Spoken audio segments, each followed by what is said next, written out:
Hi, this is Dr. Saxena, and kind of coming to this thing called what we are trying to put across in this integrative medicine. One part is the most important part is trying to tell the people what are the things to be done or not to be done. When I talk about some things which are very, it looks simple, but as a patient, you need to be informed what exactly is this thing and how you are trying to jiggle things. Let's start. I'm be focusing on small things because these small things do matter a lot. Today, I just want to talk something about a thing called mouthwash. Mouthwashes are commercially manufactured liquid. It's a pharmaceutical liquid that are used for rinsing the mouth as well as the teeth. It's a very common thing, and during these days of pandemic, we are talking about using a lot of sanitizers, using a lot of mouthwash and all that. I believe there are both the things. Let me focus on few things. What are the health benefits of this mouthwashes? See, what happens is that you have several commercial this mouthwash, and all of this contains something called chlorhexidine, which is helping counteract the gingivitis. Gingivitis is a small thing. It's an inflammation of the gums which can happen because of so many reasons. We try to take a lot of things knowingly or unknowingly into the mouth, and there is a kind of this one, there's a lot of inflammation going out in the gums, and that is the first part of the thing as well.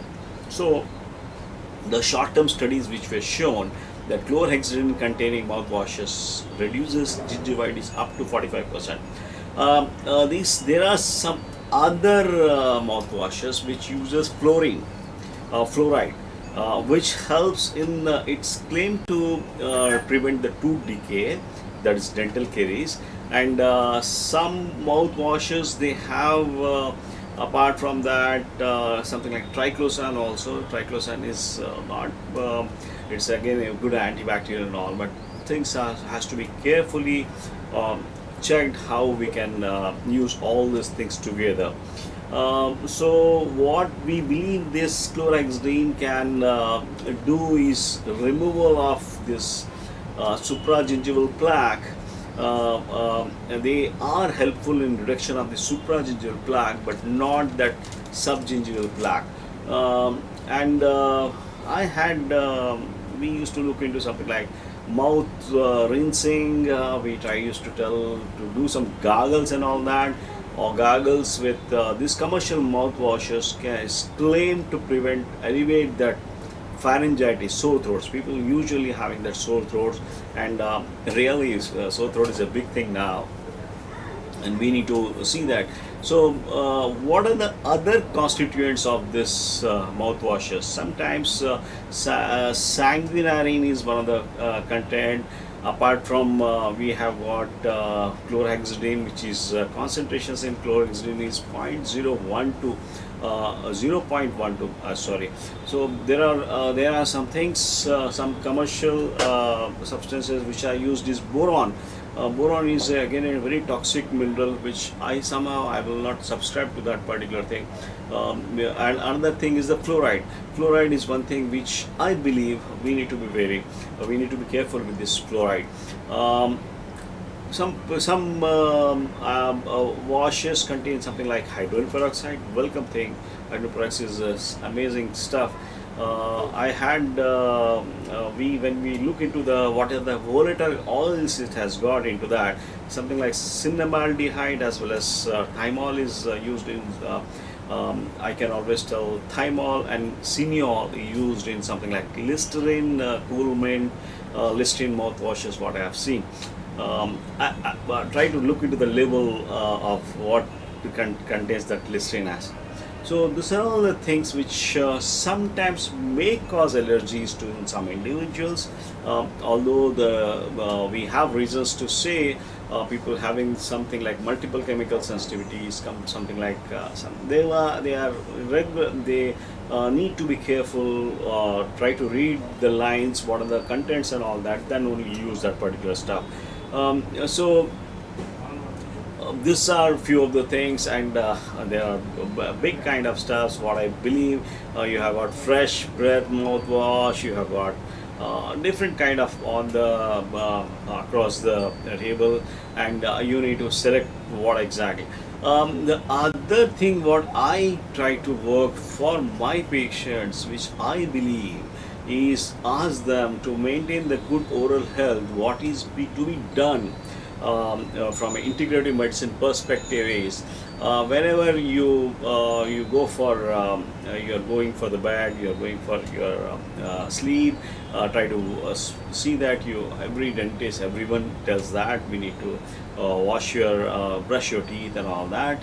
And once you get up in the morning, try to see that at least take one glass of water, whatever the secretions which are there in the mouth, let it go inside. Don't try to spit off things. That helps. There are your own secretions, and it definitely helps. Apart from that, some people who has some issues, or a lot of people, we try to put across something like a process called oil pulling. Oil pulling is a very simple process which helps in a number of ways. It is usually what you need to do is you have to take something like 30 to 40 ml of any vegetable oil will be fine. Any vegetable oil, try to keep in the mouth and try to swish.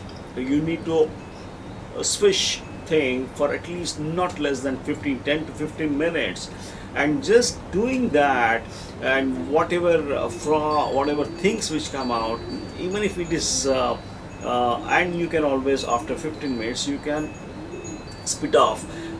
Even if something goes inside also, this is not harmful at all, but doing this at least twice in a week or thrice in a week, it's going to be a very good insurance policy for the health, of course. And I think this very simple thing which helps you. It's a very a naturopathy principle, and what happens here is all your salivary glands, they start excreting things and and you need to keep all your organs, and your mouth is also very important organ.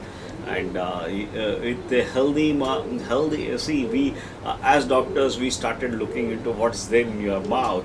And once we look at the tongue as well as the gingiva, what is the teeth part and all that, we are able to assess what exactly the patient is going through, or what is he going to get into problems. Also we can tell. And we try to team up with a biological dentist and work it out, protocols for how best to oral health is one thing which is I believe is a neglected one, in spite of all these ones. And it is good to keep the oral health healthy in the normal period also. You don't have to walk into any disease then start looking at doing something like, oh, this is a one good thing, oil pulling. You need to start when you are good, when you are normal. You don't have to wait till when you get into a problem. So the funda here is, and the essence here is, try to prevent that particular thing. Try to don't fall into the trap which gets into you from ease to disease. Try to remain at ease only. Thank you.